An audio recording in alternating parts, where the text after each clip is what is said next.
Alors me revoilà, mes frères et sœurs, donc comme nous disions, donc partie 2 qui sera plus courte, ne vous tracassez pas. Et donc je disais, voilà pourquoi aussi Jésus déjà ne voulait pas d'un système comme ça qui n'est absolument pas biblique, qui n'est même pas dans la parole. Et nous pouvons prendre Luc chapitre 22. Alors, Luc chapitre 22, permettez un instant, voilà. Et au verset donc donc au verset 24 déjà. Donc Luc 22, 24. Il s'éleva aussi parmi les apôtres une contestation. Lequel d'entre eux devait être estimé le plus grand? Jésus leur dit, écoutez bien, donc les paroles de notre Seigneur, hein. Les rois des nations les maîtrisent le peuple, donc, hein, et ceux qui les dominent sont appelés bienfaiteurs en plus. Qu'il n'en soit pas de même pour vous, mais que le plus grand parmi vous soit comme le plus petit, et celui qui gouverne comme celui qui sert. C'est clair et c'est net. Premièrement, déjà, il n'y a pas de un seul pasteur unique, comme nous l'avons dit, qui fait tout, baptise, enterre les morts, mariage, prend des décisions. C'est lui qui dit ce qu'on doit croire puisqu'il suit lui-même donc la théologie de sa dénomination. Voilà, ça n'existe pas. Et le Seigneur dira même, ah, vous voulez être les plus grands. Eh ben, si tu veux être le plus grand, fais-toi tout petit. On ne doit même pas te voir. Sois discret et sers les autres. D'ailleurs, il va dire, ne faites pas comme ça. Qu'il n'en soit pas comme ça parmi vous. Alors maintenant, on va prendre simplement, bon, on peut le voir aussi dans Apocalypse 5, verset 9, je pense, où il est dit quoi? Apocalypse 5, verset 9, on nous dit ceci. Et il chantait un cantique nouveau en disant, tu es digne de prendre le livre et d'en ouvrir les sceaux, car tu as été immolé et tu as racheté pour Dieu par ton sang des hommes, de toute tribu, de toute langue, de tout peuple et de toute nation. Verset 10. Tu as fait d'eux un royaume et des sacrificateurs pour notre Dieu, et ils régneront sur la terre. Mais dans Pierre, nous l'avons lu, euh, c'est à Pierre, comme nous l'avions lu tantôt, donc, hein. Allons-y en vitesse. 1 Pierre 2, au verset 9, qu'est-ce qu'il dit? Voilà, la même chose qu'Apocalypse.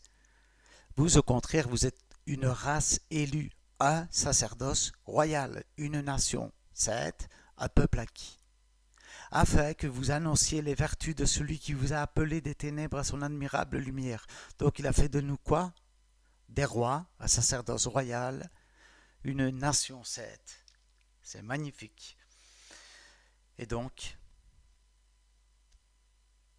1 Corinthiens 12, 14, là où on en parle de quoi? Des dons. Il dit quoi? Qu'il a été donné à tous un don. Comme le Saint-Esprit l'a voulu et à qui il l'a voulu. Mais nous en avons tous un. C'est pour ça que à Corinthiens 14, 26 et beaucoup d'autres versets que nous avons vus, c'est quoi? C'est exhortez-vous les uns les autres.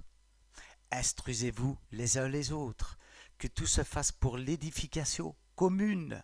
À Corinthiens 14, 26, si l'un de vous a ceci, qu'il le dise. Si l'un de vous a cela, qu'il le dise. Si l'un de vous a un cantique, qu'il chante. Si l'un de vous a une parole de connaissance, qu'il la dise. Nous sommes libres en Christ. Il n'y a plus personne au-dessus de notre tête entre Dieu et nous. Ça, c'était dans l'ancienne alliance et on va aller le voir d'ailleurs. Alors, c'est dans Hébreu. Attendez, c'est où? Voilà, Hébreu là. Donc, Hébreu. Donc,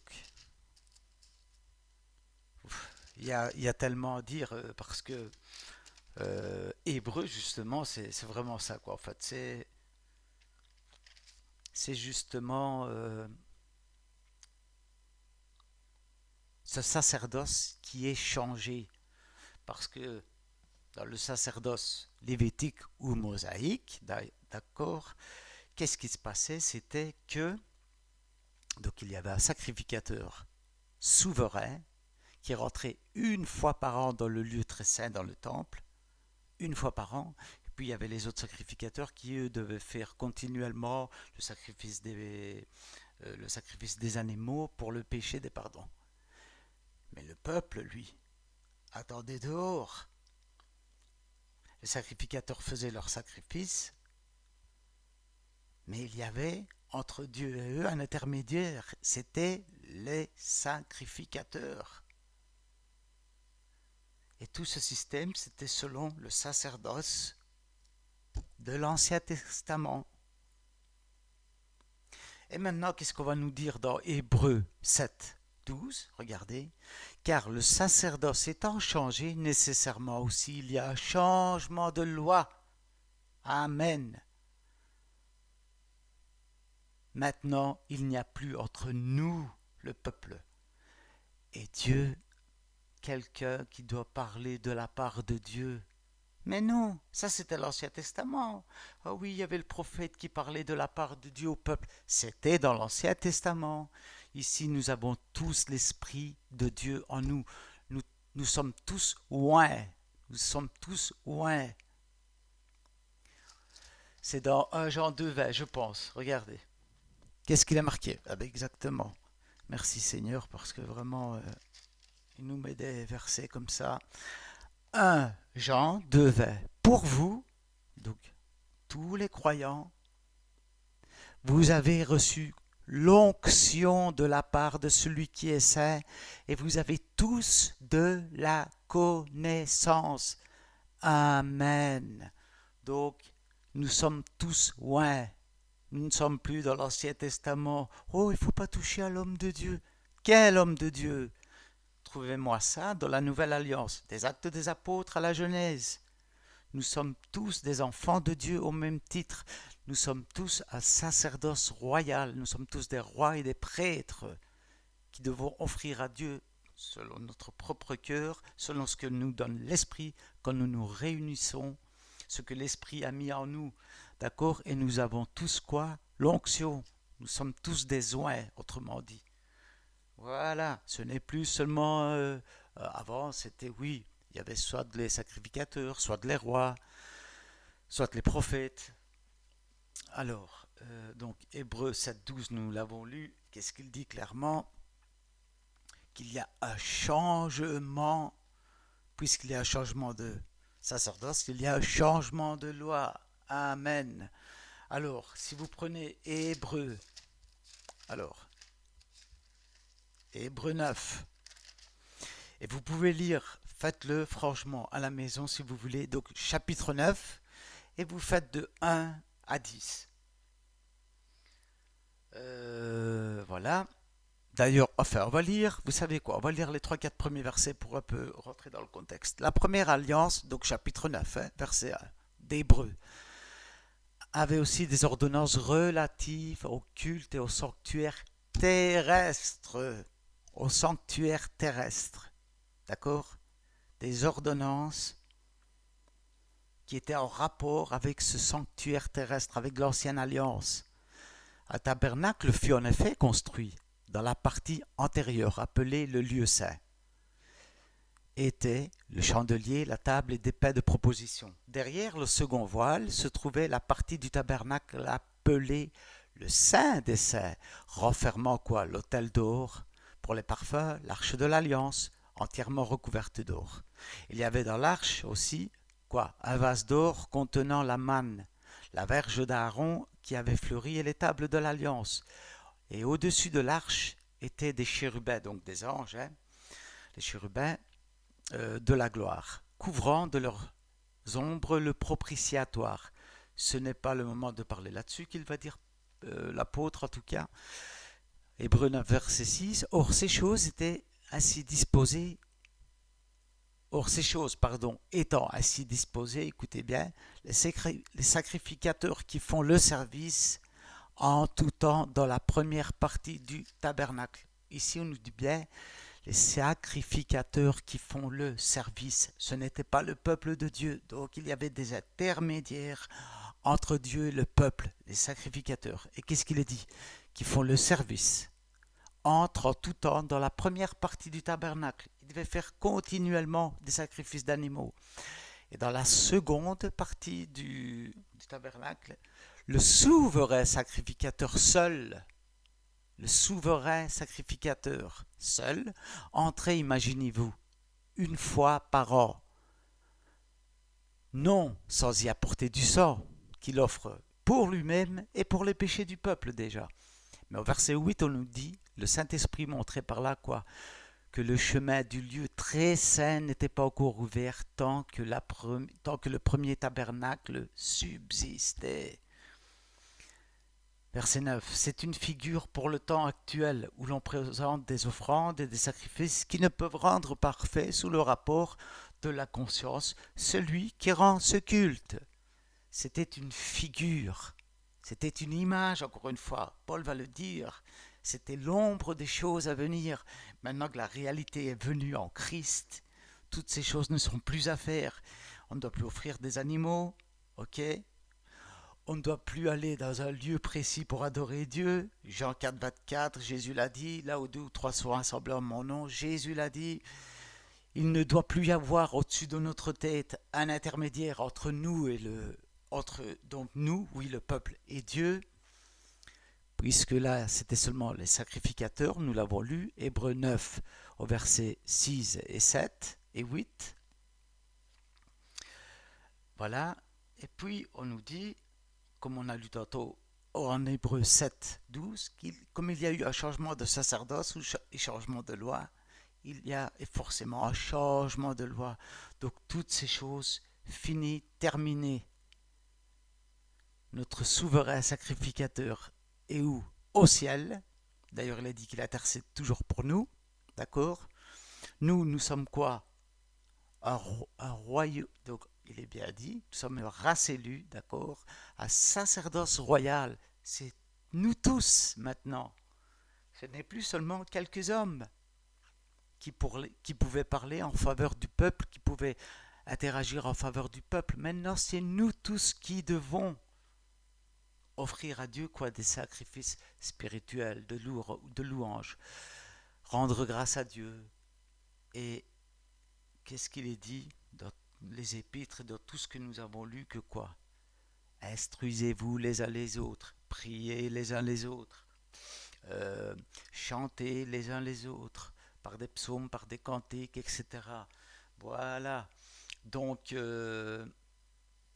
vous avez aussi donc Hébreux.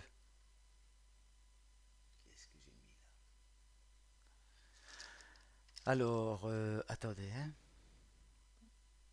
parce que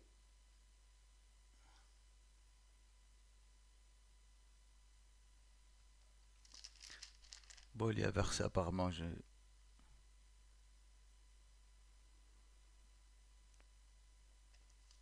Alors, attendez.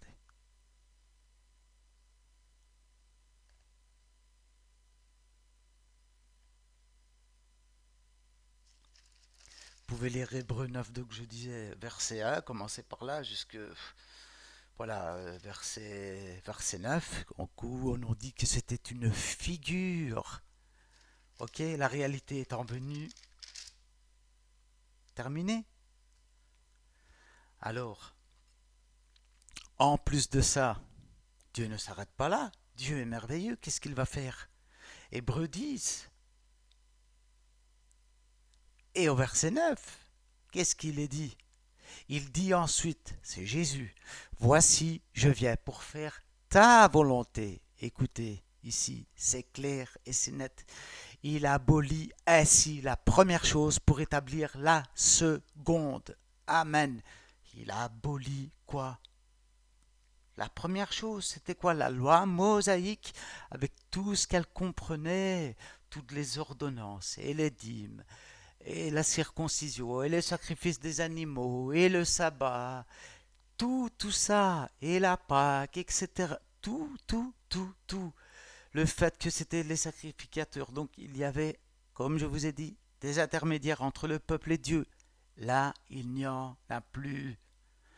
La parole nous dit, dans, je pense, c'est euh, 1 Timothée 2,5, d'accord. D'ailleurs, nous allons aller le prendre. 1 Timothée 2,5, qu'est-ce qu'on nous dit? 1 Timothée 2,5, voilà. Car il y a un seul Dieu, Amen, et aussi un seul médiateur, regardez, entre Dieu et les hommes. C'est qui? Jésus-Christ, homme. Amen. Voilà, Jésus-Christ, homme. Alors, donc nous sommes choisis pour offrir des sacrifices spirituels et proclamer des louanges à notre Dieu. Lorsque nous sommes ensemble, ok, chacun de nous, comme dit l'apôtre Paul dans 1 Corinthiens 14, 26, il le dit clairement, que faire lorsque vous vous rassemblez. Alors, je voulais prendre aussi, donc, vous prenez, attendez, hop là, on va le prendre. Nous allons aller dans 1 Pierre, d'accord, au chapitre 2 et au verset 9, qui dit quoi? Vous aussi, vous au contraire, pardon, vous êtes quoi? Une race élue déjà, élue, choisie bien avant la fondation du monde, à Éphésiens, rappelez-vous. Un sacerdoce royal, une nation sainte, un peuple acquis, afin que nous annoncions quoi? Les vertus de celui qui nous a appelés des ténèbres à son admirable lumière. Amen. Et au verset 5, il nous dit quoi? Et vous-même comme des pierres vivantes. Il dit bien pierre et vous-même, vous. Il ne dit pas le pasteur, regardez ce qu'il va dire. Édifiez-vous. Donc vous-même, édifiez-vous les uns les autres, frères et sœurs. Les uns les autres. Pierre dit la même chose que Paul. Paul dit la même chose que Pierre. La même chose que dans les... C'est partout. Édifiez-vous les uns les autres. Instruisez-vous les uns les autres. Pourquoi? Vous êtes des pierres vivantes. Nous formons le temple spirituel, car nous sommes des pierres vivantes. Dans l'Ancien Testament, c'était quoi? Des briques fixées au sol, d'accord? Et des pierres vivantes, comme le faisait remarquer un très bon prédicateur d'ailleurs, c'est quoi? C'est que la caractéristique d'une pierre, c'est quoi? Parce que quand vous abaissez, vous regardez les pierres, il n'y en a, aucune qui ressemble à l'autre. Dans l'Ancien Testament, tout était exact, tout devait avoir la même forme, etc. C'était des briques, voilà, tout était parfait, exact. Ici, nous sommes tous différents, avec des dons différents, d'accord? Nous sommes des pierres vivantes et nous formons le corps de Christ. Et il dit quoi? Donc, 1 Pierre au chapitre 2, versets 5 à 6. Édifiez-vous pour former une maison spirituelle. Nous sommes la maison de Dieu. Nous sommes le temple de Dieu. Un saint sacerdoce. Nous sommes tous maintenant, quoi? Des sacrificateurs. Afin d'offrir quoi? Des victimes. Mais non plus comme dans l'Ancien Testament. Mais des victimes spirituelles, agréables à Dieu par Jésus-Christ. Donc, 1 Pierre 2, verset 9. Nous sommes quoi? Des rois et nous sommes des prêtres. Alors, donc, n'est-ce pas magnifique? N'est-ce pas magnifique? Mais malheureusement, on a volé aux enfants de Dieu la liberté qui est en Christ. Paul dira bien, ne vous laissez plus vous remettre quoi sous le joug de quoi? De l'esclavage. Donc, alors, qu'est-ce que je voulais prendre d'autre?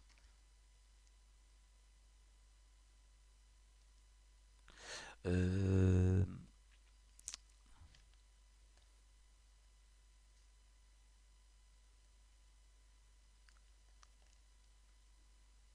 regardez ce que nous dit ici, voilà. On va prendre Hébreu, donc 13, et au verset 15. Regardez. Par lui, donc par Jésus, encore une fois, offrons sans cesse à Dieu quoi? Un sacrifice de louange, c'est-à-dire quoi? Le fruit de lèvres qui confesse son nom. Amen, tout simplement. Et n'oubliez pas la bienfaisance et la libéralité, car c'est à de tels sacrifices que Dieu prend plaisir. Alors maintenant, je vais revenir sur un verset, pardon. Regardez bien, l'apôtre ici qui a écrit la lettre aux Hébreux ne commence pas la lettre en train de dire ô pasteur au singulier, celui qui dirige tout, qui commande tout, qui prend le monopole de la parole, qui baptise, qui enterre, qui bénit, qui décide, qui... Non. Il parle à une assemblée, il parle à l'église, ça veut dire aux enfants de Dieu, tout le monde est égaux. Mais regardez ce qu'il va dire, il y a des rôles différents, ok? Verset 17, Hébreu 13, verset 17. Regardez. Alors là, on va nous dire, oh, tu vois? Regardez. Obéissez à vos conducteurs. Déjà, à vos conducteurs. Il n'est pas dit obéissez à votre pasteur au singulier. Cela n'existe pas. 1. 2. Il est marqué conducteur. C'est-à-dire quoi, conducteur? Qui nous conduisent. Regardez, ayez pour eux de la déférence, car ils, quoi? Ils veillent. Amen, voilà ce qu'ils font. Ils veillent. Ce ne sont pas des gens qui sont au-dessus de nous, prêchant, sermonnant de dimanche après dimanche, au sermon, on a le monopole de la parole. Non, car ils veillent sur vos âmes. C'est ce qu'on a dit tantôt. Les pasteurs, oui, ça existe selon la parole. Mais le pasteur d'aujourd'hui n'est pas le pasteur quand Paul a écrit il y a 2000 ans et ni quand Jésus en parlait. Au jour d'aujourd'hui, c'est devenu un métier, c'est devenu un titre. C'est moi le chef, c'est moi le directeur, c'est moi le chef de l'église. C'est triste, c'est triste. C'était plutôt quelqu'un, et ça voulait dire ça, un ancien, ou un pasteur, ou un berger, quelqu'un qui veillait dans la discrétion, quelqu'un qui veillait à ce que les, les, les brebis aient de la bonne nourriture, mais pas dominant sur elles comme au jour d'aujourd'hui, où il n'y a que le pasteur qui parle, il n'y a que le pasteur qui décide, le pasteur qui fait tout, il est le chef. Non, c'était des gens qui étaient au milieu du peuple, c'était des dons, tout simplement, c'était un don. Puisqu'il est dit dans Éphésiens 4, 12, prenons-le, prenons le verset qui nous en parle dans donc Éphésiens, attendez, hein, parce que là, je suis où moi? Corinthiens 2, ok, Galates, et après nous avons Éphésiens. Et dans Éphésiens 4, regardez, et c'est très troublant car là, toutes les épîtres de Paul, je dis bien toutes, est-ce que vous savez combien de fois l'apôtre Paul va dire pasteur? Une seule fois, et ce sera ici dans Éphésiens 4, au verset, regardez, 12. Et il dit quoi? Au verset 11, pardon. Il a donné, c'est un don parmi d'autres. Ce n'était pas un titre, ce n'était pas une... le chef, c'est lui, c'est le pasteur, regardez. Et il a donné les uns comme apôtres, comme prophètes, comme évangélistes, comme pasteurs, comme docteurs. Verset 12. Pour le perfectionnement des saints, en vue de l'œuvre du ministère et de quoi? Et de l'édification du corps de Christ. C'était un don parmi d'autres pour s'édifier les uns les autres. Alors, j'aimerais comprendre et savoir pourquoi est-ce que donc il y a Éphésiens 4 au verset ici 11 où on nous parle des dons que le Seigneur a fait donc à son Église, d'accord? À ses enfants, à son Église, ça veut dire à tous ses enfants rachetés. Il y en a qui sont apôtres, il y en a qui sont pasteurs, il y en a qui sont prophètes. mais pas pasteur dans les temps modernes que nous voyons. Cela n'existe pas. Alors, pourquoi? C'est une question que je me pose bêtement, hein, mais pourquoi est-ce qu'on a pris du verset 11, donc Éphésiens 4, verset 11, on a pris le pasteur, on l'a sorti. Donc il y a les apôtres, il y a les prophètes, les évangélistes et les docteurs.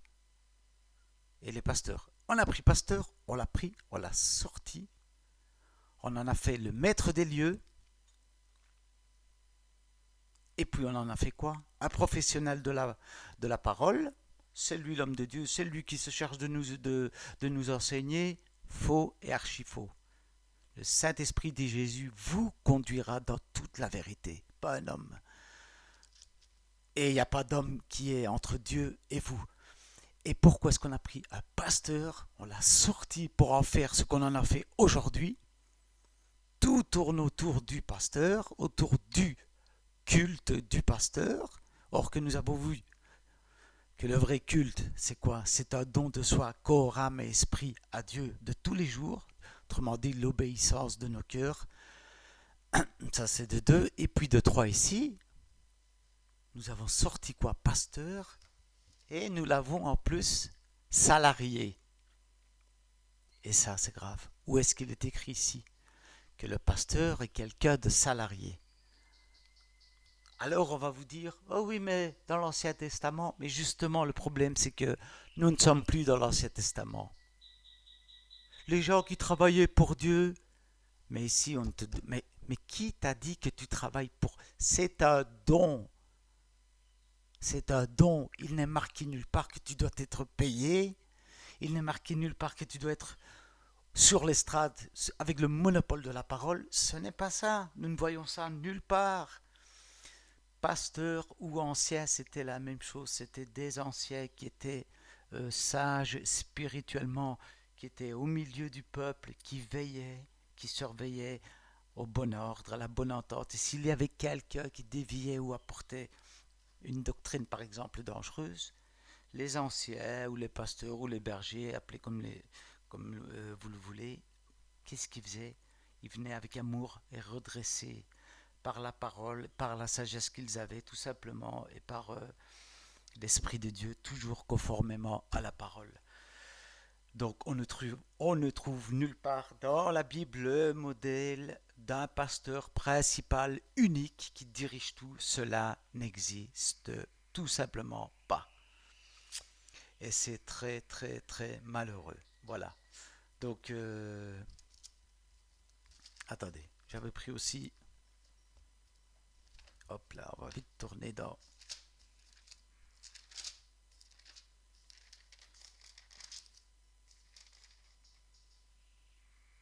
Elle dit quoi? Matthieu 27, 51, regardez. Et le voile du temple se déchira en deux, depuis le haut jusqu'en bas. La terre trembla, les rochers se fendirent. Amen. Donc, qu'est-ce qu'il est dit? Et voici, le voile du temple se déchira en deux. Très important. Depuis le haut jusqu'en bas. Ça signifie quoi? Depuis le haut jusqu'en bas. C'est Dieu et lui seul qui a fait ce sacrifice, cette nouvelle alliance. Ça commence du haut et jusqu'en bas, pour nous les hommes. C'est magnifique. Et il est dit qu'il déchira. Pourquoi? Parce que c'est terminé.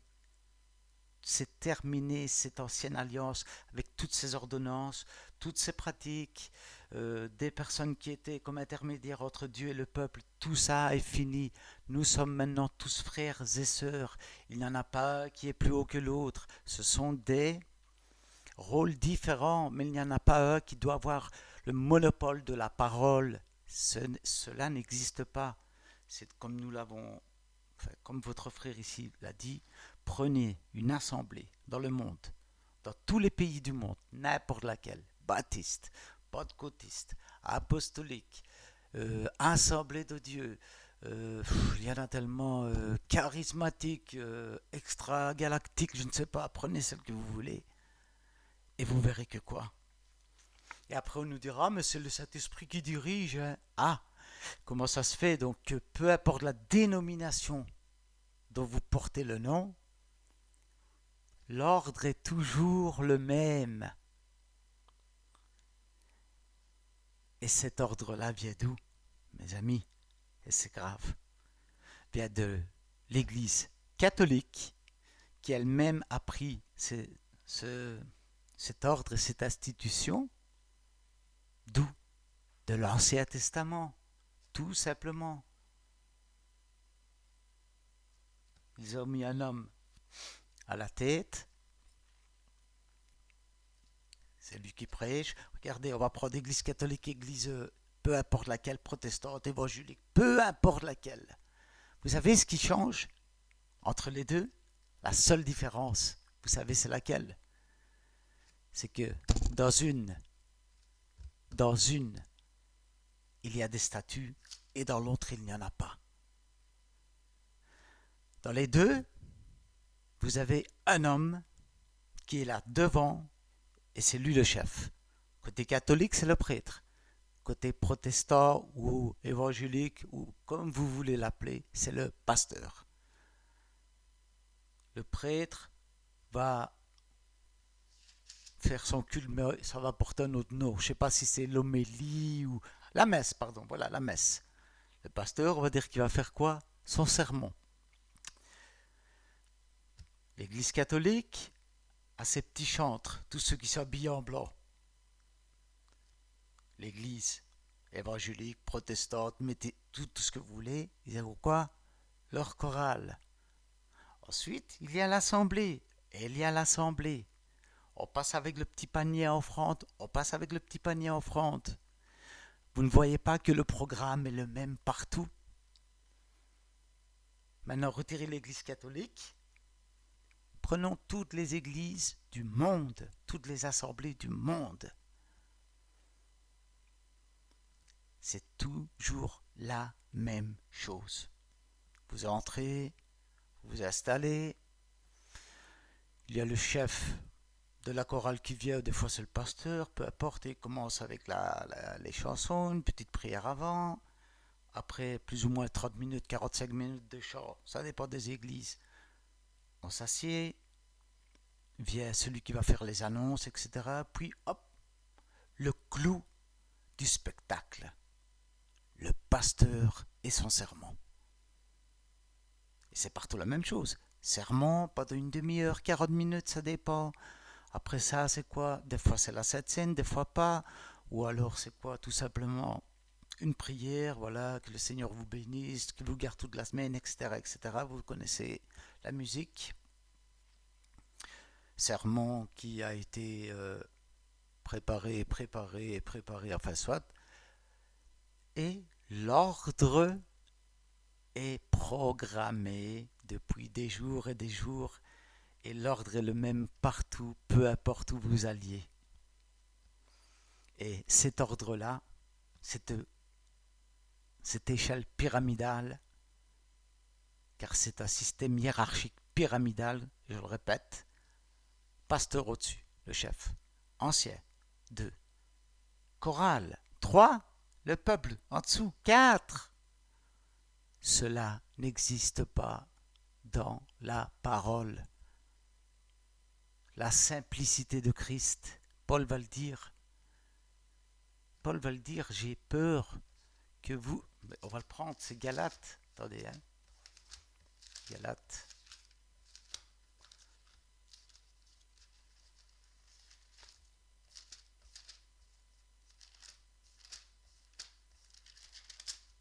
C'est où qu'on nous dit ça? Regardez ce que Paul va dire. Donc, mais quand nous-mêmes, quand un ange du ciel vient, quand un ange du ciel, oui, annoncera notre évangile, que celui que nous vous avons prêché, qu'il soit quoi? Anathème, maudit. Amen. Alors maintenant, ici, il va dire quelque chose. Et maintenant, est-ce la faveur des hommes que je désire ou celle de Dieu? Voilà, tout est là en fait. Est-ce que je cherche à plaire aux hommes? Si je plaisais encore aux hommes, je ne serais pas serviteur de Christ. Et c'est la même chose pour tout véritable chrétien. Il devra dire la vérité, la stricte vérité de la parole de Dieu. Malheureusement, vous pouvez prendre toutes ces assemblées-là.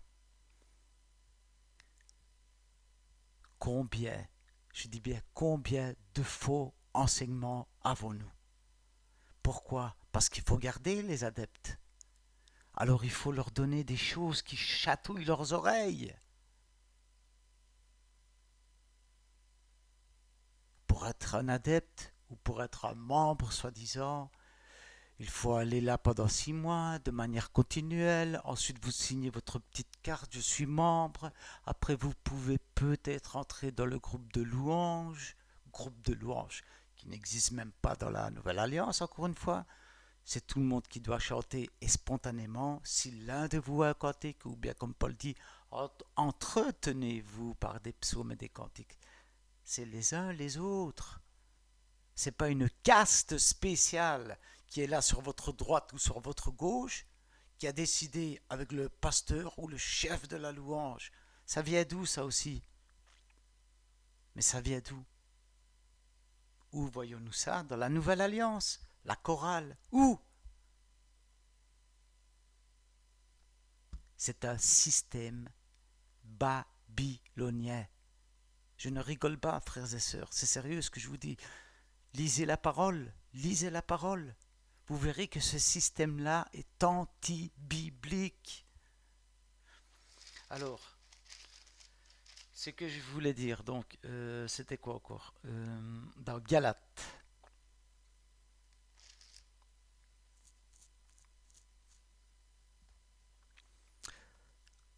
Regardez, on va prendre un exemple. Galates 2 au verset 11. Mais lorsque Céphas, donc l'apôtre Pierre, et c'est Paul qui parle, vint à Antioche, je lui résistais en face parce qu'il était répréhensible. Pourquoi? En effet, avant l'arrivée de quelques personnes envoyées par Jacques, autrement dit des Juifs, il mangeait avec les païens. Et quand elles furent venues, donc les personnes juives, il s'esquiva et se tint à l'écart par crainte des circoncis, des Juifs. Avec lui, les autres Juifs usèrent aussi de dissimulation, en sorte que Barnabas même fut entraîné par leur hypocrisie. Regardez verset 14, l'apôtre Paul. Voyant qu'il ne marchait pas droit selon la vérité de l'Évangile, je dis à Céphas en présence de tous. Si toi qui es juif, tu vis à la manière des païens et non à la manière des juifs, pourquoi forces-tu les païens à judaïser? Amen, amen et amen. Pourquoi ça nous apprend beaucoup de choses ici.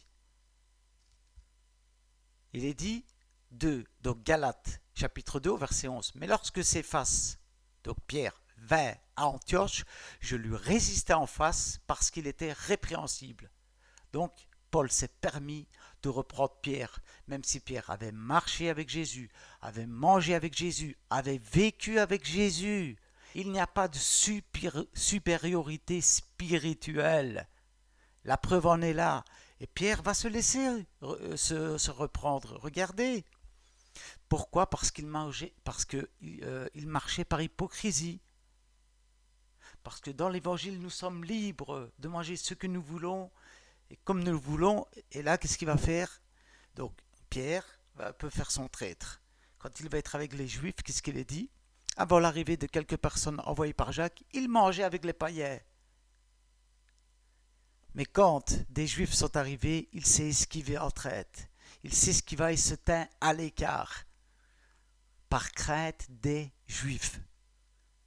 Et avec lui, les autres Juifs aussi usèrent de dissimulation. Il a aussi emmené avec lui, dans sa dissimulation, des autres en plus.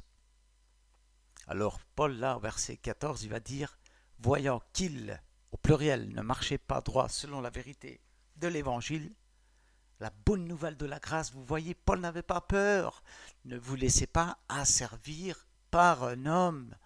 Il n'y a pas un homme. Mais Jésus, écoutez frères et sœurs, Jésus n'a jamais donné une autorité supérieure à qui que ce soit. Si là, il y en avait un qui devait être plus haut que l'autre, mais c'était bien Pierre, il pouvait dire, eh oh, Paul, toi t'as même pas vu le Seigneur en vrai. Moi j'ai vécu avec, j'ai marché avec, j'ai mangé avec, je l'ai vu, voilà, je l'ai touché, toi t'arrives 3-4 ans après, quoi, et non. Pierre va se laisser reprendre. Verset 14. Et encore une fois, on nous parle de quoi? Du véritable enseignement de l'évangile pur de la grâce. Car au verset 16, il va dire quoi? Néanmoins, sachant que ce n'est pas par les œuvres de la loi que l'homme est justifié, mais par la foi en Jésus-Christ. C'est tout. Nous aussi, nous avons cru en Jésus-Christ, afin d'être justifiés quoi? Par la foi en Jésus-Christ. C'est tout. Et non par les œuvres de la loi. Parce que nul chair ne sera justifié par les œuvres de la loi. Voilà. Alors, et ici, attendez.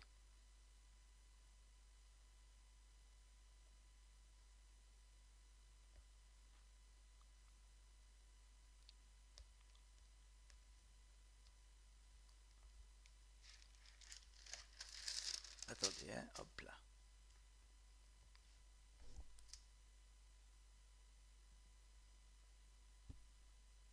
Faut que je retrouve un petit peu. Alors,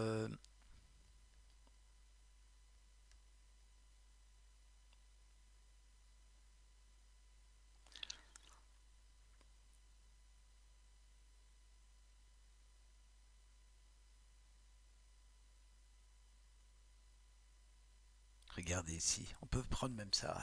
Hein. Galates 4, ok. Et on peut prendre, regardez le verset 4. Mais lorsque les temps ont été accomplis, Dieu a envoyé son Fils, né d'une femme, né sous la loi. Pourquoi?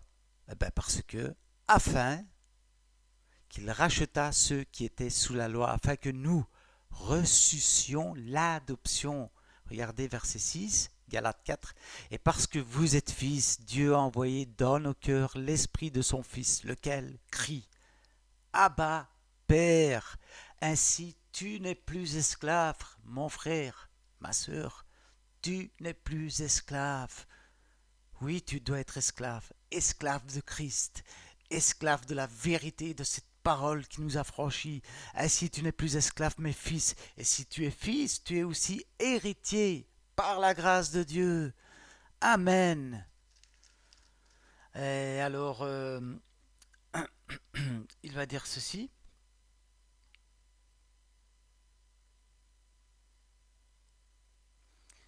À un moment donné, bon là, on va voir que, de toute façon, on va le voir même dans déjà Galates 1, 2, il va y avoir, comme il est dit, des gens qui vont passer, il le dit, Paul, hein, après moi.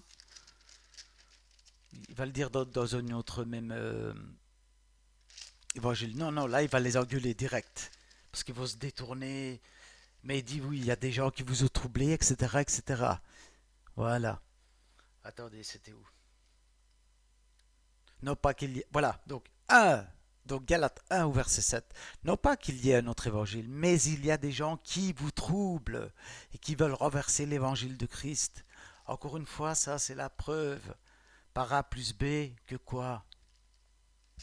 Où était le pasteur principal qui commande, le chef? Il aurait éjecté ces gens-là qui sont venus troubler. Mais non, Galates 1, 7 dit ça. Non pas qu'il y ait un autre évangile, mais il y a des gens qui vous troublent et qui veulent renverser l'évangile de Christ. Et puis Paul va annoncer le véritable évangile, etc. Il dit bien même, faites attention, même si quelqu'un vient au nom de Jésus, même si c'est un ange, même nous-mêmes, s'il ne vous a pas proclamé le même évangile que nous vous avons proclamé, qu'il soit anathème, du grec maudit. Voilà.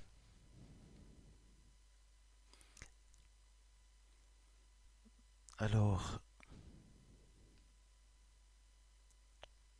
et regardez ensuite Galates 1, toujours au verset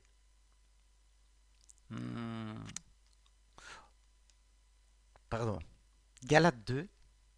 Donc là, Paul va raconter. 14 ans après, je montai de nouveau à Jérusalem avec Barnabas, ayant aussi pris Tite avec moi. Et ce fut d'après une révélation. 14 ans après. Hein. que j'y montais. Et je leur exposais l'évangile que je prêche parmi les païens. Je l'exposais en particulier, regardez, à ceux qui sont les plus considérés, afin de ne pas avoir couru en vain. Voilà, ceux qui sont les plus anciens, c'est logique. Mais Tite, qui était avec moi et qui était grec, ne fut pas même contraint de se faire circoncire. Regardez, verset 4. Et cela à cause de quoi? Des faux frères qui s'étaient furtivement introduits et glissés parmi nous, pour épier la liberté que nous avons en Jésus-Christ, avec l'intention de quoi? De nous asservir. Nous ne leur cédâmes pas un instant et nous résistâmes à leurs exigences, afin que la vérité de l'Évangile fût maintenue parmi vous. Amen. Pourquoi? Magnifique. Vous voyez, là, il est dit quoi? Qu'il y a eu des faux frères qui se sont furtivement introduits. Mais apparemment, c'est Paul et ceux qui l'accompagnent qui vont leur résister et ne pas céder, quoi. Alors,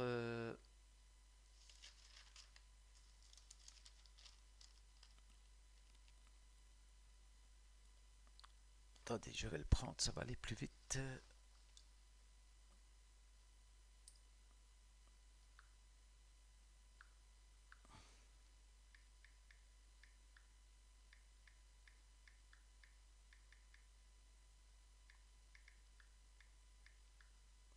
C'est ici, dans Galates, je suis presque sûr, mais bon, où exactement, je ne sais plus, donc, mais c'est un verset qui me vient dans la tête, donc voilà. Ah non, c'est pas dans Galates, voilà, je me suis trompé. Vous voyez pourquoi je vous dis vérifiez toujours, parce que je me trompe, voilà mes frères, vraiment vérifiez toujours. Alors c'est 2 Corinthiens 11.3. Vous voyez, des fois, hein, on est maintenant, on est des hommes mortels, mes amis, avec des défauts. Nous ne sommes pas Dieu. Voilà pourquoi ne nous abandonnons pas, n'abandonnons surtout pas notre vie à un homme. Ne faisons pas ça. Ne jouons pas avec le salut. Ne jouons pas avec ce que le Seigneur a recommandé dans sa parole. Maintenant, voilà, si quelqu'un aime plus les traditions des hommes que, voilà, que ce qui est écrit dans la parole, regardez ce qu'il est écrit. Oh, si vous pouviez supporter de ma part, 2 Corinthiens chapitre 11, verset 1, si vous pouviez supporter de ma part un peu de folie, mais vous me supportez. Car je suis jaloux de vous d'une jalousie de Dieu, parce que je vous ai fiancé à un seul époux, pour vous présenter à Christ comme une vierge pure. Toutefois, verset 3, de même que le serpent séduisit Ève par sa ruse, je crains que vos pensées ne se corrompent et ne se détournent de quoi? De la simplicité à l'égard de Christ. Amen. Amen. En Christ, c'est la simplicité. Ce n'est pas un programme à l'avance, ce n'est pas être dominé par des règles et des règlements, ce n'est pas, si vous devez faire, comme je vous ai dit peut-être tantôt, quelque chose de bon pour le Seigneur, il faut aller demander la permission au pasteur. Attention, attention, peut-être il acceptera, mais peut-être pas, attention, sous la surveillance peut-être d'un ancien, peut-être, et encore. Mais c'est pour vous dire, c'est quoi ce cinéma? C'est quoi ces pitreries? C'est quoi ça? Non, à un moment donné, il faut arrêter, frères et sœurs. Christ nous a rachetés par son propre sang. Nous sommes tous égaux spirituellement. Nous sommes tous enfants de Dieu. Nous sommes tous quoi? Une race élue, un sacerdoce royal. Tous. Il n'est pas dit l'apôtre seulement ou le pasteur seulement. Mais non. Non, frère. Alors, donc ça c'est 1 Pierre 2,9 que je vous invite à lire. Ok. Donc, comme je vous ai dit, Paul ne va citer qu'une seule fois, donc pasteur, c'est dans Éphésiens 4,12. Et c'est triste hein, parce que c'est vraiment un don parmi tant d'autres qui n'a rien à voir avec ce qu'on fait d'aujourd'hui. Tout le système, toute l'organisation d'un rassemblement aujourd'hui, 80% des pratiques ne sont pas bibliques. Le sermon, sermon après sermon, après sermon, après sermon, sermon après sermon, où est-ce? Où est-ce dans la parole? On va prendre Hébreu. Voici la nouvelle alliance que Dieu allait faire avec nous. D'accord? Donc Hébreu, on va prendre le chapitre 10. Et nous avions vu la fois passée, dans Ézéchiel, etc., que Dieu avait dit, je mettrai mes lois dans leur cœur, je les inscrirai, j'enlèverai leur cœur de pierre pour mettre un cœur de chair. Pourquoi? Afin qu'ils m'obéissent. Pourquoi sermonner pendant 20 ans ou 30 ans, dimanche après dimanche? Les mêmes personnes. Mais ce n'est pas ça, mes amis. Les chrétiens, quand ils se rassemblaient ici dans la parole, c'était pour s'édifier les uns les autres. Il n'y avait pas d'ordre, il n'y avait pas de structure organisée, humaine. C'était spontané. Ils pouvaient se rassembler n'importe où, n'importe quand. Peu importe, des fois ils étaient peut-être 15, 25, 35, des fois 50, des fois 200, peu importe. Alors ici, Hébreux 10 et au verset, regardez, au verset 15, on nous dit, c'est ce que le Saint-Esprit nous atteste aussi, car après avoir dit, voici l'alliance que je ferai avec eux, après ces jours-là, dit le Seigneur, je mettrai mes lois dans leur cœur et je les écrirai dans leur esprit. Il ajoute, je ne me souviendrai plus de leurs péchés, ni de leur iniquité. Or, là où il y a pardon des péchés, il n'y a plus d'offrande pour le péché. Alors,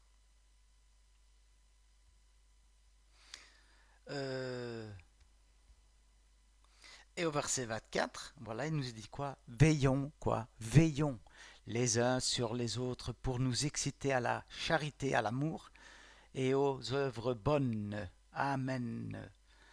Alors, ici, verset 25, parce que alors celle-là, on nous la sort, mais c'est quelque chose d'assez, je dois dire, extraordinaire. N'abandonnons pas notre assemblée, comme c'est la coutume de quelques-uns, mais exhortons-nous réciproquement, et cela d'autant plus que vous voyez s'approcher le jour. Alors, revenons ici. N'abandonnons pas notre assemblée.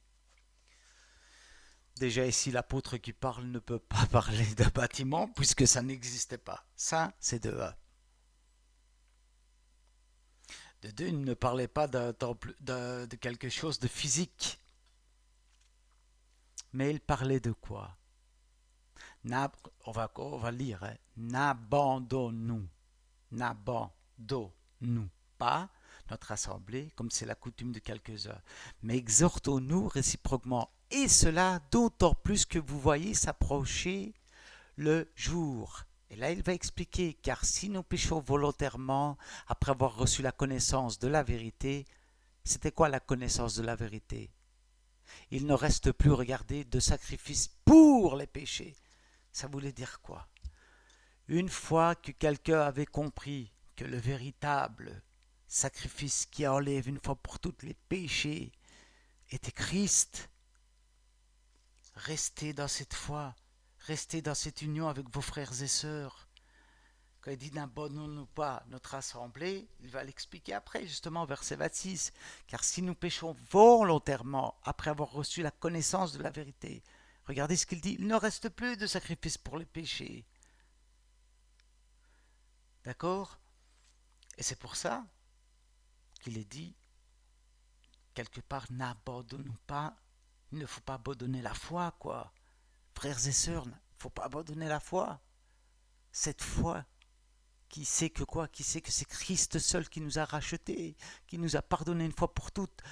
Eux, c'était des Juifs, d'accord, qui étaient un pied là et un pied au mont Sinaï. Un pied là, pourquoi? Parce qu'il y avait une grande persécution et ils avaient peur.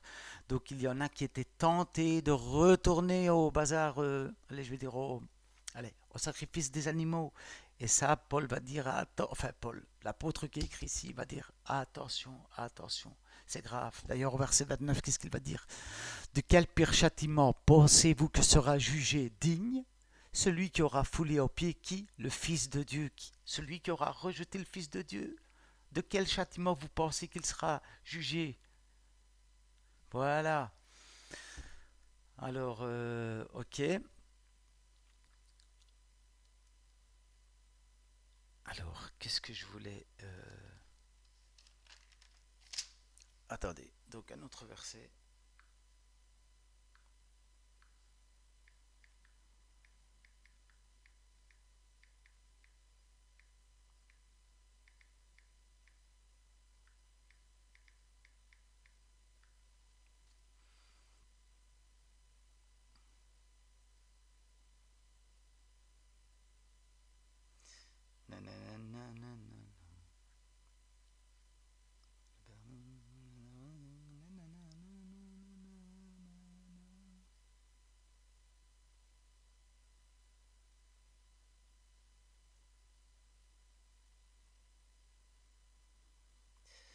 Alors, ici, on va prendre Jean 14, 26.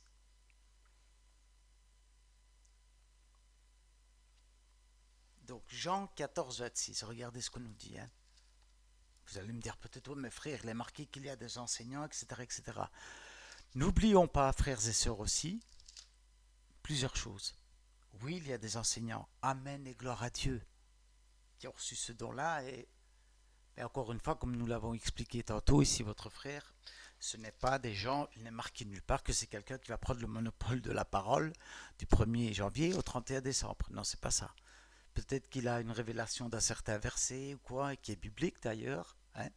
Et qu'est-ce qu'il va faire? Il peut, quand ils vont se réunir, si son enseignement dure, allez, on va dire, je sais pas moi, si c'est un grand enseignement de 3 ou 4 heures, il peut dire aux frères, est-ce que vous me permettez, voilà, et les frères et sœurs certainement qui diront oui, ok, voilà, il fera son enseignement, il n'y a pas de problème, il n'y a pas de souci.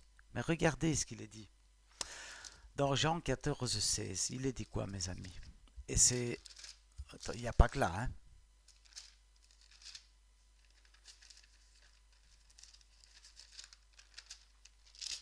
Jean 14, 16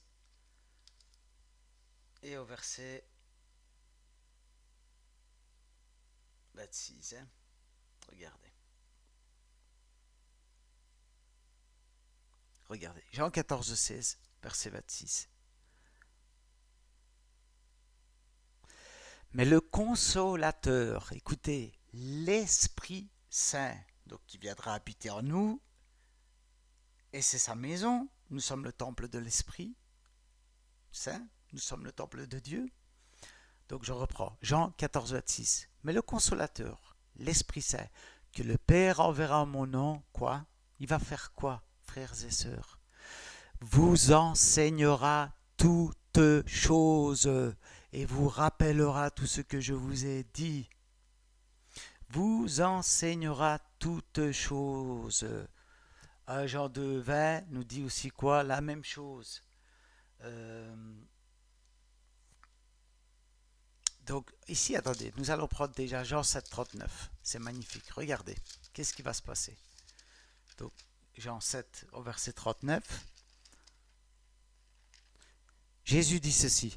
On va prendre le verset 37. Donc Jean 7, 37. Le dernier jour, le grand jour de la fête, Jésus se tenant debout s'écria, si quelqu'un a soif, qu'il vienne à moi et qu'il boive. Celui qui croit en moi, des fleuves d'eau vive couleront de son sein, comme dit l'Écriture. Verset 39, très très très important. Il dit cela, regardez, de l'Esprit que devaient recevoir ceux qui croiraient en lui, car l'Esprit n'était pas encore parce que Jésus n'avait pas encore été glorifié. Je reprends verset 39, il dit cela de quoi? De l'Esprit que devaient recevoir qui? Ceux qui croiraient en lui. Quand est-ce qu'on reçoit le Saint-Esprit? Quand est-ce qu'on est baptisé du Saint-Esprit? Parce qu'être baptisé du Saint-Esprit, Paul nous l'a dit, nous avons tous été baptisés dans un même esprit, justement pour former un seul corps. C'est verset 39, Jean 7, 39, dès que nous croirions en lui. Et le Saint-Esprit qui est en nous, nous dit Jésus dans Jean 14, nous enseignera toutes choses. Alors ce que je voulais dire aussi, chers frères et sœurs, c'est quoi? N'oublions pas que quand les apôtres étaient là, ils ont vécu une situation que plus personne ne vivra. Je veux dire, toutes les personnes qui vivaient à cette époque-là, ont vécu une période exceptionnelle. C'est-à-dire, comme je vous avais expliqué la fois passée, c'est que ces juifs-là, d'accord, qui avaient vécu sous le joug de la loi pendant des centaines et des centaines et des centaines et des centaines d'années, maintenant passer à la nouvelle alliance de la grâce qui n'avait plus rien à voir avec la loi. Mais qu'est-ce qui va se passer? D'ailleurs, qu'est-ce qu'il est dit? Vous avez été édifiés sur quoi? Sur le fondement des apôtres, des prophètes et de Jésus-Christ étant la pierre angulaire lui-même. La nouvelle alliance avec les nouveaux enseignements, d'accord, n'était pas encore, puisqu'il devait passer de l'ancienne à la nouvelle. Donc c'est venu tout doucement, tout doucement. Voilà pourquoi il y avait aussi beaucoup d'enseignants, ce qui est logique, et de prophètes, parce qu'il fallait que cette nouvelle alliance soit écrite petit à petit. Paul allait recevoir le mystère caché en tout temps, comme nous l'avons vu tantôt, qui était qui? Christ. Donc pour les païens, donc en vous, l'espérance de la gloire. En fait, toute la nouvelle alliance, d'accord? Maintenant, bien sûr qu'il y a des enseignants avec dons, etc. Et ça marche de manière ordonnée, frères et sœurs. Vous vous rassemblez entre vous. S'il y a quelqu'un qui veut enseigner quelque chose, oui, il peut. Mais il ne doit pas en être de ce qu'on voit aujourd'hui. Ça n'a absolument rien à voir. Chacun doit participer, comme il est dit dans 1 Corinthiens 14, 26, comme il est dit dans tous les versets que nous avons cités. Voilà. Donc ici, attendez. Donc Jean 10 au verset 11 à 16 nous dit quoi aussi? Jean 10, verset 11 à 16. Il dit, je suis le bon berger donne sa vie pour ses brebis. Voilà. Jésus est le seul vrai et grand berger de ses brebis. Lui seul nous a rachetés. Alors, le pire, c'est quoi aussi? Un verset aussi que je voulais prendre, que je n'avais pas pris, c'est celui-ci. Vous allez voir. Donc là, je l'ai regardé. Et ça, c'est aussi très très grave en plus. Vous allez voir. Vous allez peut-être dire, oh oui, c'est ça. Ben oui, c'est ça. Dans le sens que 1 Corinthiens 3, 4, je l'avais pris, mais oups, là, je ne le retrouve plus. Donc 1 Corinthiens 3, 4. Regardez, frères et sœurs. 1 Corinthiens. Nous avons aujourd'hui, franchement, fait n'importe quoi. C'est triste. 1 Corinthiens 3, 4. D'ailleurs, Paul va dire ceci, 1 Corinthiens 3. Pour moi, frère, ce n'est pas comme à des hommes spirituels que j'ai pu vous parler, mais comme à des hommes charnels, comme à des enfants en Christ. Je vous ai donné du lait, non de la nourriture solide, car vous ne pouviez la supporter. Et vous ne le pouvez pas encore maintenant, car vous êtes charnel. En effet, puisqu'il y a parmi vous quoi? Jalousie et dispute. N'êtes-vous pas charnel? Dira Paul. Au verset 4, là, ça devient intéressant. Regardez ce qui se passe ici. Quelqu'un dit, moi je suis d'Apollos, moi je suis de Paul, moi je suis de Céphas, moi je suis d'Athel. Qu'est-ce que donc Apollos? Qu'est-ce que Paul?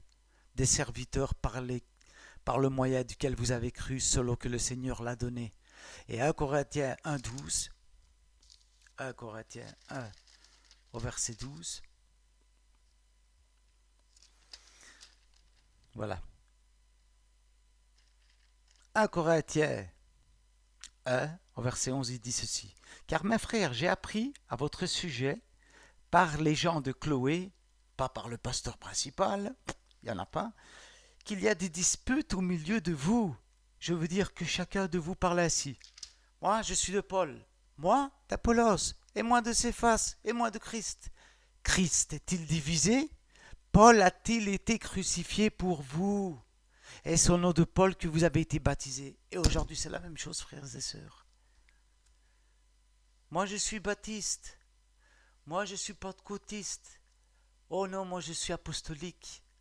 Moi, je suis pentecôtiste, je ne sais pas quoi. Moi, je suis de l'église presbytérienne. Moi, je suis luthérien. Moi, je suis ceci. Et moi, je suis cela. Et chacun a sa dénomination. Et chaque dénomination a ses règles et ses règlements. Chaque dénomination a un règlement d'ordre intérieur qui est valable. Par exemple, je vais pas de l'église des Assemblées de Dieu. Il y a un règlement conforme pour eux et qui est valable pour toutes les assemblées de Dieu dans le monde. Baptiste, la même chose. Évangélique, la même chose. Pentecôtiste, la même chose. Et ici, Paul dénonce. Moi, je suis d'un tel, moi, je suis d'un tel. Déjà là, mais s'il viendrait au jour d'aujourd'hui, il ferait fermer toutes les églises, frères et sœurs. Toutes ces dénominations. C'est grave, c'est très, très, très, très grave. Cela ne devrait pas exister. Mais comme mon ami, oh ben moi j'ai la vérité, je suis pentecôtiste. L'autre il a la vérité parce qu'il est baptiste. L'autre il a la vérité parce qu'il est apostolique. L'autre il est là. Oh Seigneur, c'est un désastre. Ça c'est 1 Corinthiens 12 que vous pouvez lire et aussi 1 Corinthiens 3 à 4. Voilà, donc 1 Pierre 5, 2 à 5, on va prendre. Hein. Donc nous avons vu que Jésus est le bon berger, d'accord? 1 Corinthiens, pardon, 1 Pierre. D'accord. 1 Pierre.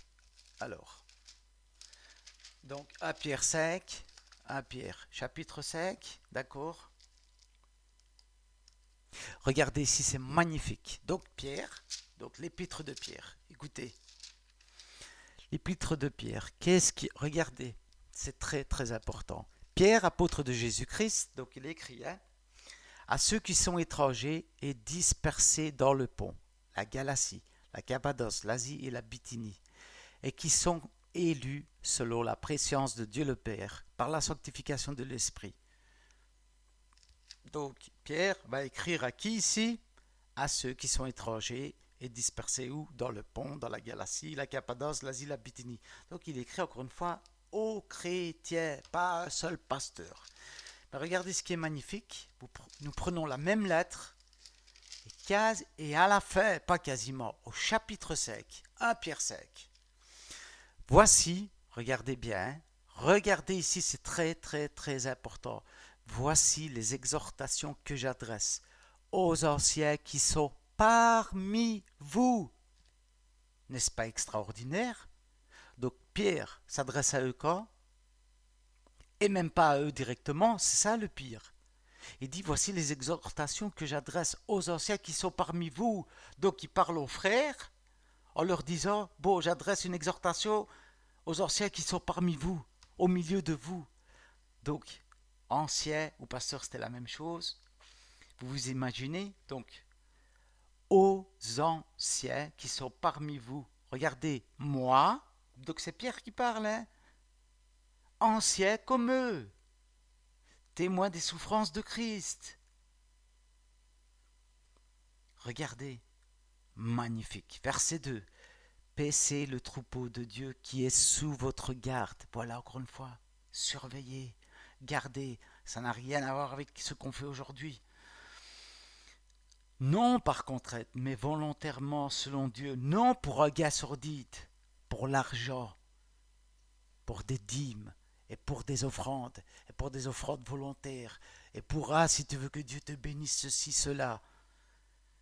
Non comme dominant sur ceux qui vous sont échus en partage, mais en étant quoi? Les modèles du troupeau. Et, verset 4, lorsque, regardez, Pierre se garde bien de dire le pasteur, non, non, non, non, aux anciens qui sont où? Parmi vous. Donc Pierre ici, il ne les reconnaît même pas, il ne cite pas, sinon il aurait dit à l'ancien tel, à l'ancien Jacques, à l'ancien ceci, ou il aurait dit au pasteur Jacques, au pasteur Saint, il dit aux anciens, ils sont parmi vous, au milieu de vous. Ils sont tellement discrets quand vous vous rassemblez, ils sont là, mais ils veillent, ok? Ils surveillent. Voilà. Et il dit quoi? Verset 4. Et lorsque le souverain pasteur paraîtra, le seul et vrai et unique pasteur des brebis paraîtra, vous obtiendrez la couronne incorruptible de la gloire. Amen. C'est magnifique, je vous invite à lire 1 Pierre, chapitre 5, de 1 à 4. Voici les exhortations que j'adresse aux anciens qui sont parmi vous. Premièrement, Pierre ne les salue même pas au début de sa lettre. Deuxièmement, Pierre en parle à la fin de sa lettre. Troisièmement, aux anciens au pluriel, non pas aux pasteurs au singulier qui commandent toute l'Église, qui a le monopole de la parole. Non.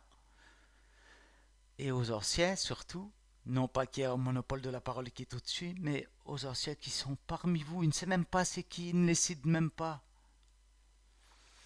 Quatrièmement, Pierre dit, il ne s'adresse pas à eux directement, il dit, voici les exhortations que j'adresse aux anciens qui sont parmi vous. Donc, mes frères, j'adresse des exhortations aux anciens qui sont parmi vous. C'est même pas eux directement.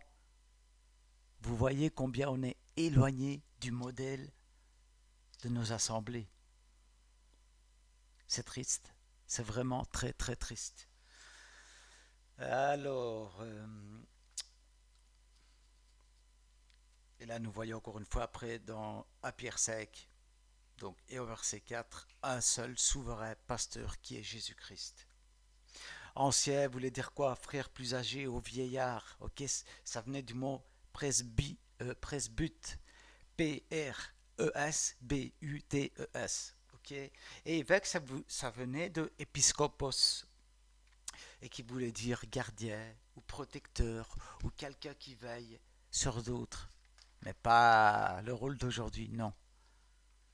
Alors, 1 Corinthiens 12-13 va nous dire quoi? Va nous apprendre quelque chose. 1 Corinthiens 12-13. 1 Corinthiens, non, allons-y. 1 Corinthiens 12, verset 13. Et on nous dit quoi, frères et sœurs? Nous avons tous, comme nous l'avons vu tantôt, magnifique dans Jean, nous avons tous en effet été baptisés dans un seul esprit. Nous avons tous été baptisés. Donc vous voyez encore une fois, dans ces églises là où on vous dit « Oh, mais tu n'as pas reçu le baptême du Saint-Esprit. Oh, mais... » Nous avons vu la fois passée que le baptême n'était rien d'autre qu'un don, parmi d'autres encore. Et vous voyez comment on construit des dénominations entières dans le monde entier sur un verset. Ici, l'apôtre Paul nous apprend que nous avons tous été baptisés dans un seul esprit. Et pour former quoi? Un seul corps. Amen. Soit juif, soit grec, esclave, libre, nous avons tous été abreuvés quoi? Dans un seul esprit. Ainsi, le corps n'est pas un seul membre, mais il est formé de plusieurs membres. Et puis je vous invite à lire, comme je vous ai dit tantôt, à Corinthiens 12, du verset 12 au verset 23, où vous allez comprendre que Paul va vraiment dire, vous êtes plusieurs membres, comme notre corps a plusieurs membres, mais la main ne peut pas dire à l'œil gauche, et j'ai pas besoin de toi, ou l'œil dire au pied, j'ai pas besoin de toi. Nous sommes les membres de Christ, et les uns les autres, nous avons reçu quelque chose, un don du Seigneur, de son esprit, d'accord? Et nous devons le mettre à contribution de nos frères pour l'édification commune. Alors, maintenant on va prendre, donc nous avons tous reçu l'Esprit. Galates 3, 26, nous sommes tous enfants de Dieu, je vous le donne. Alors Luc 22, de 25 à 26, Luc 22, de 25 à 26 veut dire quoi? On le prend en vitesse. Jésus, sachant que ces choses allaient arriver, va dire ceci. Jésus leur dit, les rois des nations les maîtrisent. Ils maîtrisent le peuple.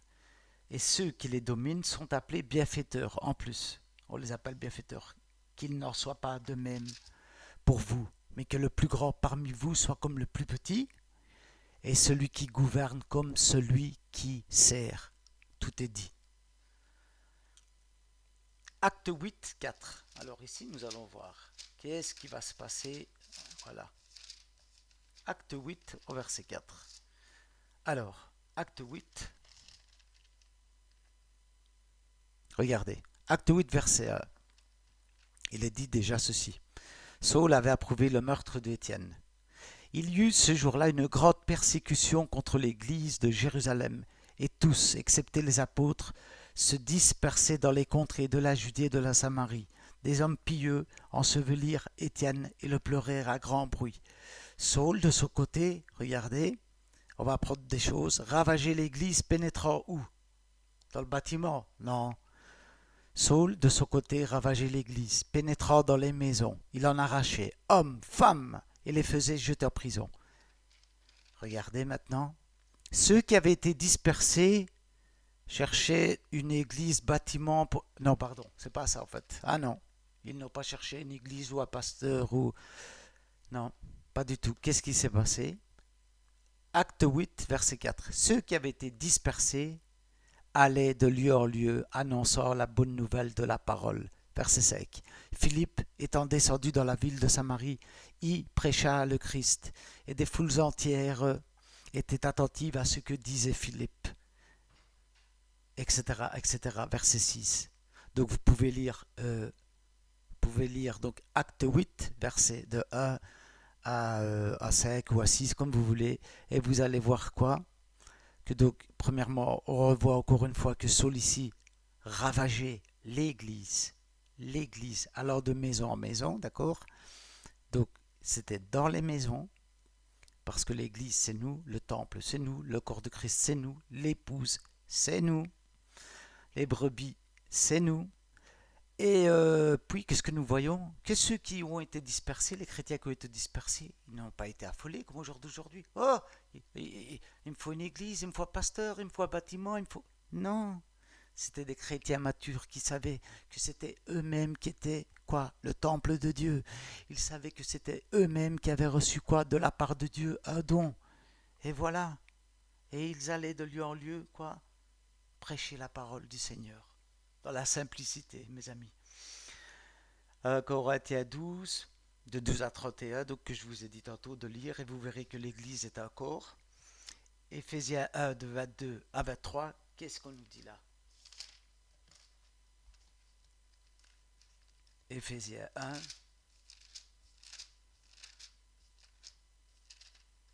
de 22 à 23. Donc Dieu, a tout mis sous ses pieds, et il l'a donné, donc Jésus, et il l'a donné quoi? Pour chef suprême à l'Église, qui est son corps, la plénitude de celui qui remplit tout en tous. N'est-ce pas merveilleux?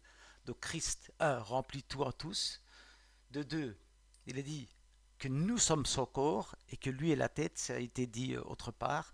Donc la tête qui est Christ, quand vous vous réunissez entre frères et sœurs, c'est pour ça qu'il ne doit pas y avoir d'intermédiaire entre vous et Dieu. Ça, c'était dans l'Ancien Testament. C'est Christ qui doit être au milieu. Par son esprit, je serai au milieu d'eux lorsque deux, déjà, seront rassemblés.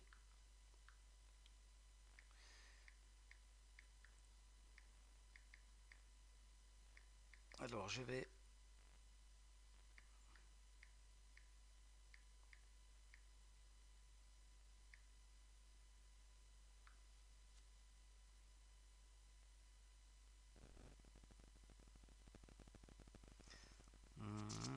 Attendez, hein.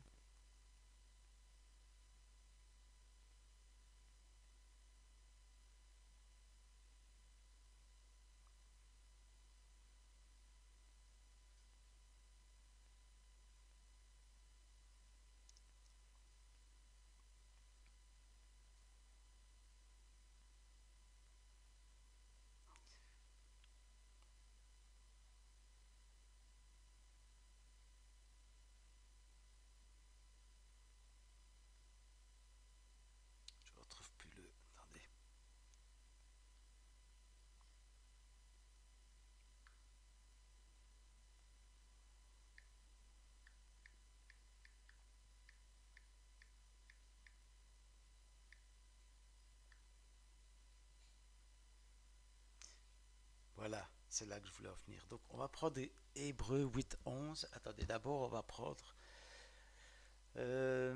donc ici, nous avons vu qu'il y a un seul chef, c'est Jésus, Ephésiens 1, de 22 à 23. Donc, Romains 12, on va prendre Romains 12, c'est fini, il y a encore un verset ou deux, c'est fini. Romains 12, qu'est-ce qu'on nous dit de 4 à 8? Romains 12, de 4 à 8.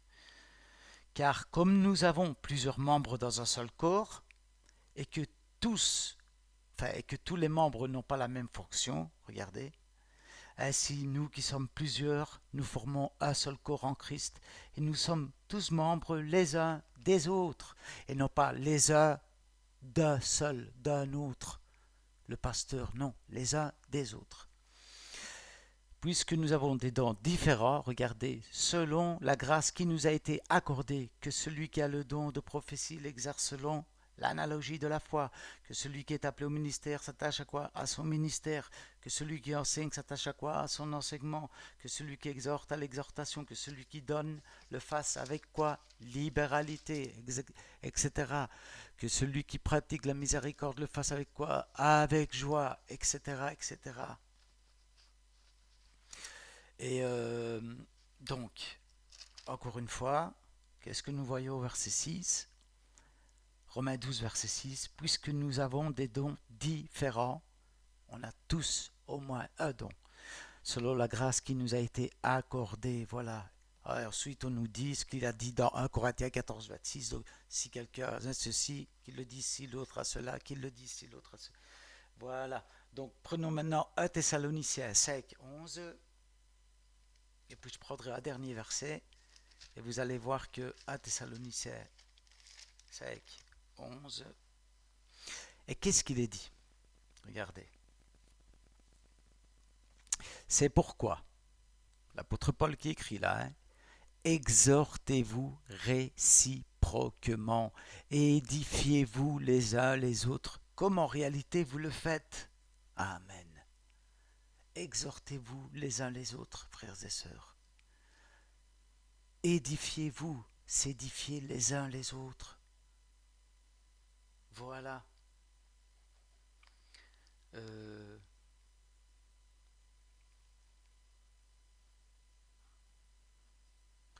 Alors,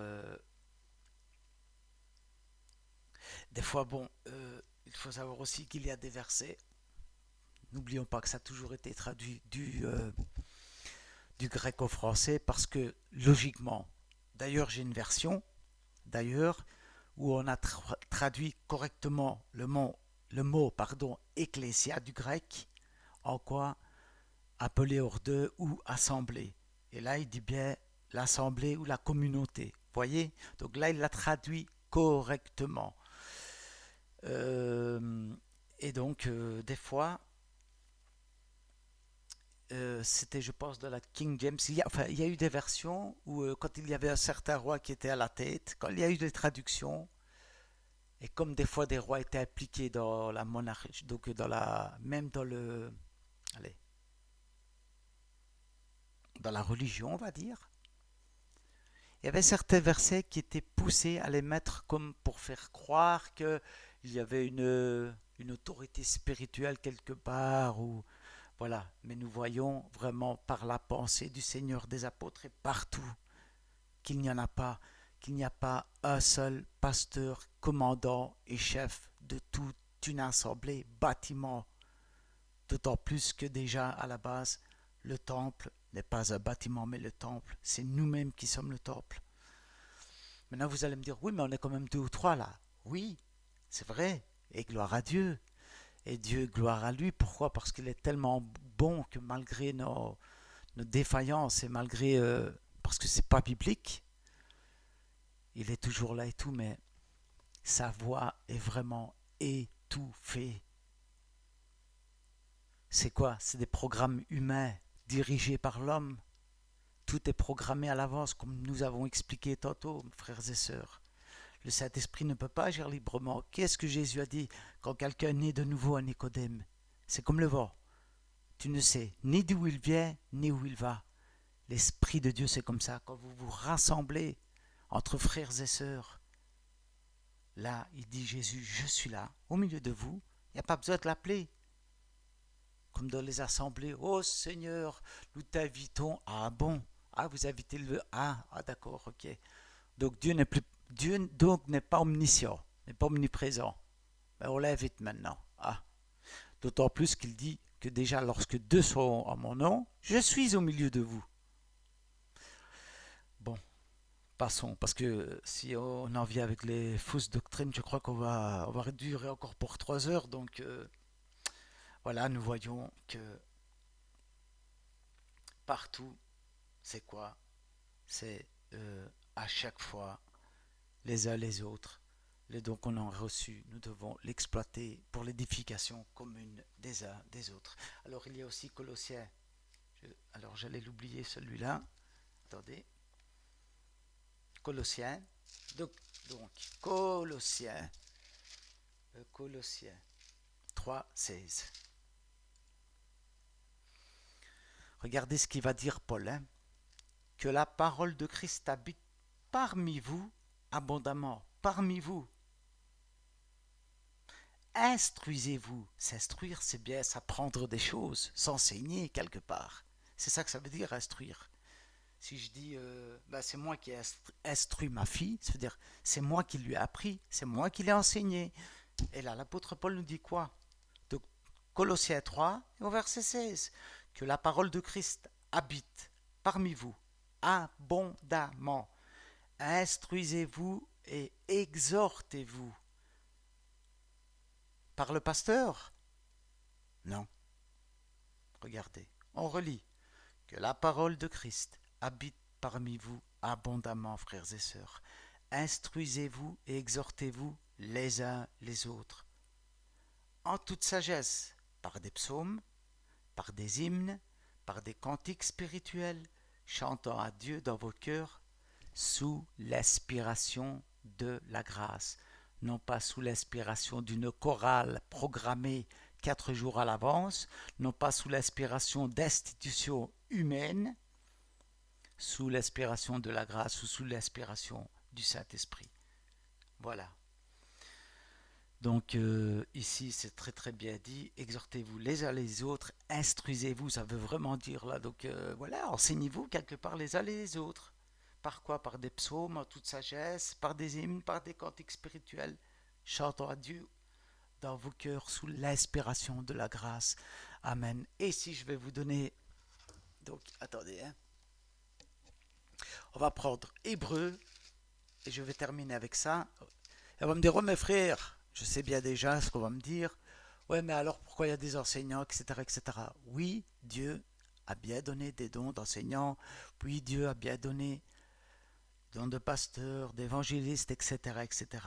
Mais ça n'a rien à voir, je le répète, avec le système de bâtiment que nous avons aujourd'hui. Nous l'avons vu, je crois, assez longuement aujourd'hui.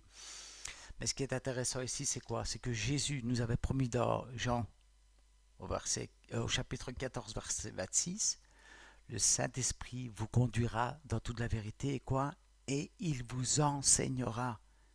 Donc c'est le Saint-Esprit en nous qui nous enseigne, frères et sœurs. Et le problème, il est que quand il y a deux voix discordantes, le Saint-Esprit, mais qu'il y a un homme mortel,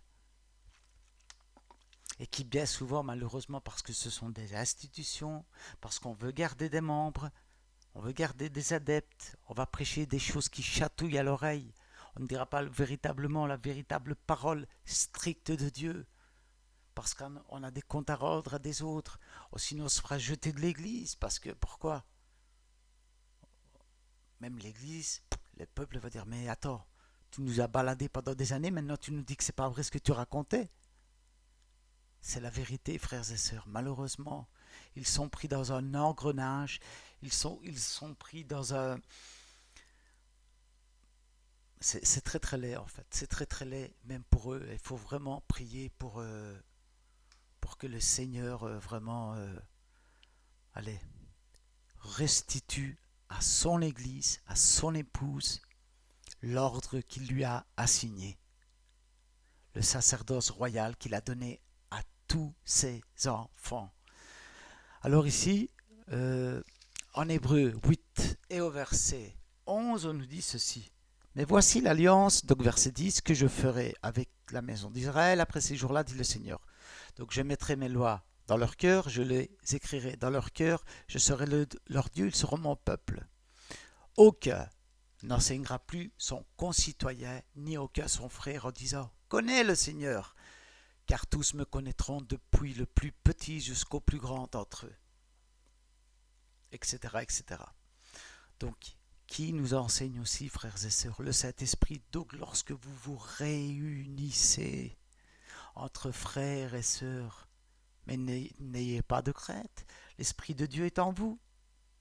Il vous enseigne. Ça, c'est de la domination de conscience. Allez pendant 20 ans, 30 ans, assis sur une chaise. Et en plus, n'en parlons pas de ce système programmé à l'avance qui est anti-biblique de A à Z. C'est pour ça que je vous ai parlé, votre frère ici vous a, avec ma femme, mis en lien un très très beau livre, parce que regardez déjà tout le temps que ça nous a pris ici, et on n'a pas su aller vraiment, on pourrait aller beaucoup plus en profondeur, mais ça prendrait des heures et des heures et des heures, mais qu'il y a un très très beau livre qui est gratuit, en PDF gratuit, de Franck Viola, qui va expliquer d'où tout ce système pyramidal vient, ce qu'il cause à l'Église du Seigneur, ce qu'il cause au Seigneur, que 80% des pratiques qui sont faites dans les bâtiments, malheureusement, sont des pratiques qui viennent du monde païen. 80% des pratiques. Vous pouvez aller le lire, il est gratuit, nous vous avons mis le lien. Donc moi je vous dis vraiment, voilà, que Dieu vous bénisse comme toujours. Maintenant, allez, qu'est-ce que je voulais dire? Tout est là, comme je vous dis toujours, prenez la parole en main. Vous avez bien vu, tantôt qu'à un moment donné, je me suis trompé, je crois que c'était dans Galates et puis c'était dans Corinthiens. Voilà, et sur ce, d'ailleurs, je voudrais vous dire quelque chose, justement, pourquoi toujours aller lire la parole, c'est très important, très très important. Ce matin, je vais sur mon, ici, donc votre frère va sur son GSM, hein, ce matin, et tout ça, et puis à un moment donné, je vois prophète Nicolas. Voilà, je suis intéressé, vous savez, je suis curieux, et je me dis, ah, tiens, qu'est-ce qu'il raconte? On va un petit peu voir. Frères et sœurs, quand je vous dis, je me borne à vous dire réellement, prenez la parole, lisez-la, priez, lisez-la, priez, persévérez. Il n'y a que comme ça que les gens seront forts, ne seront plus ballottés de droite et de gauche par qui que ce soit.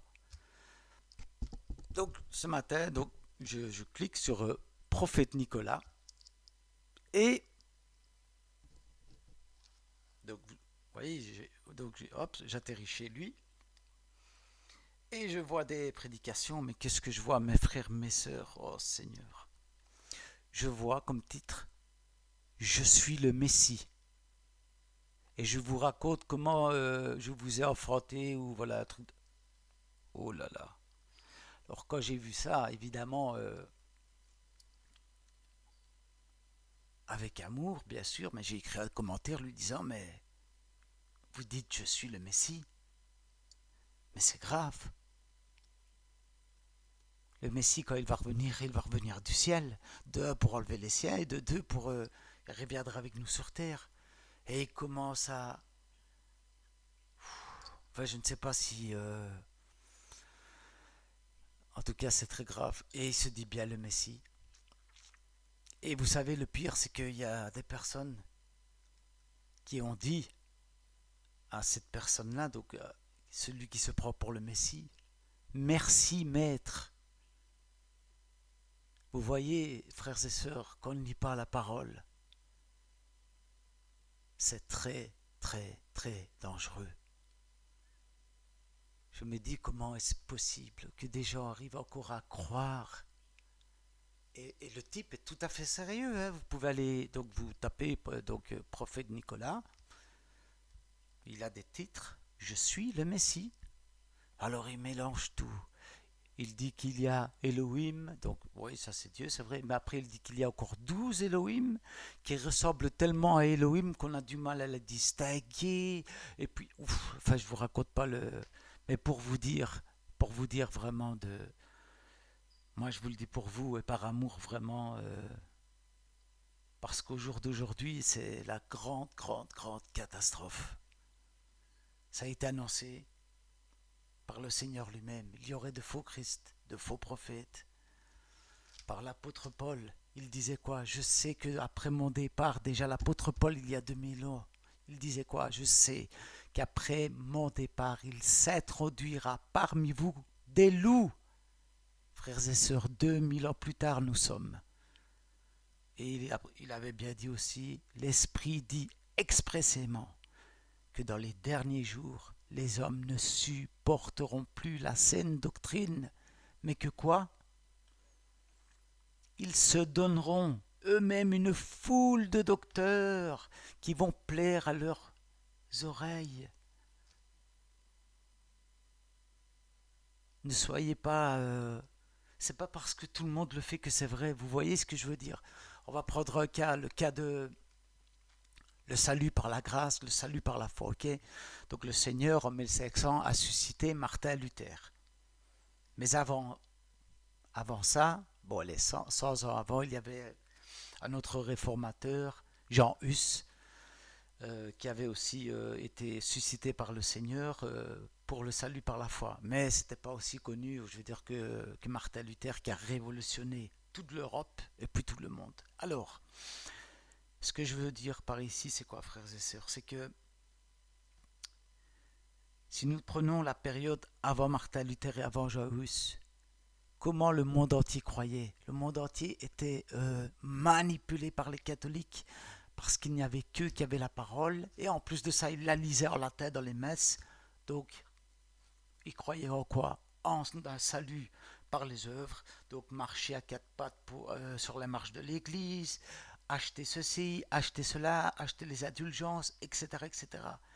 Le monde entier croyait comme ça. Mais est-ce que c'était juste pour autant? Non, frères et sœurs. Non.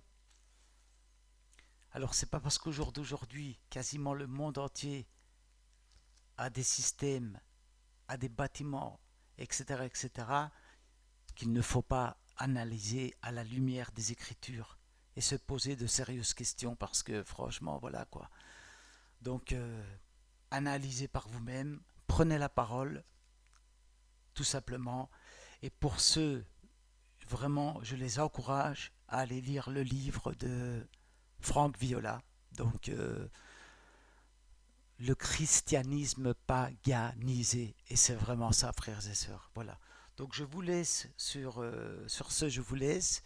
Alors je vous souhaite une très très bonne journée, une très bonne soirée comme toujours, ou une très bonne matinée pour certains. En tout cas, voilà, que Dieu vous bénisse et je vous dis à la prochaine. Ça va? Allez, ciao ciao à tous.